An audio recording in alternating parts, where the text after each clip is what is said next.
Hi, this is Sudhanshu and you're watching Premium Learnings. In this video, I'm going to talk about some of the favorite topics of interviewers in terms of Apex development. That too, specifically some topics which are asked in almost all the interviews.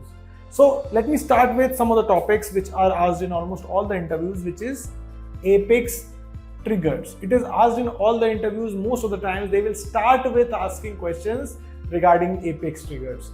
They will talk about events. What are the different type of events involved in an Apex trigger? If there are 7 events, why there is no before undelete event? You need to explain with an example. What are the different type of context variables? What is the difference between this context variable and that context variable? They are going to ask about that. What do you mean by code refactoring? How you can implement it by using context variables. For the elementary level, they might ask about what are the collection types supported by Apex, list, set and map. What is the difference between a list, set and map? Why do we use maps? Why do we use list? Why do we use set? Right? If you can prepare one example on each one of them, then it will be a great thing. Then the governor limits.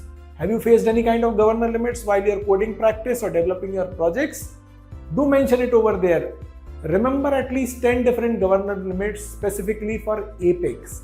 Like you cannot go ahead and do more than 100 SQL queries in a single transaction, or 150 DML in a single transaction, or lots of them actually. In terms of asynchronous Apex, you need to at least remember 5-7 out of them so that you can explain in your interviews. Next favorite topic of interviews is asynchronous Apex. Why do we use asynchronous Apex? What are the different types of asynchronous Apex? What is the difference between a future call and a batch Apex? Why do we use queuable Apex and how it is better than the future call? Why do we use schedulable Apex? What are the different ways of calling in schedulable Apex? What are the interfaces involved in all the types of asynchronous Apex? What are the different methods involved in batch Apex? All kind of questions are there. And believe me, this is one topic which is mostly asked in a theoretical way in all the interviews. Nobody is going to ask you and implement something in the interview. That is the best part. You can prepare it very well. It will not take much time.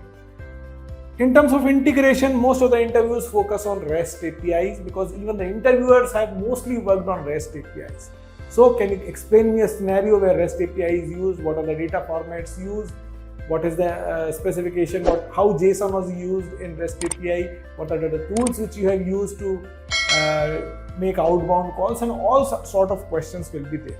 So prepare well. If you can prepare these topics very well, there is very high chance that you will be selected in your interview. All the very best.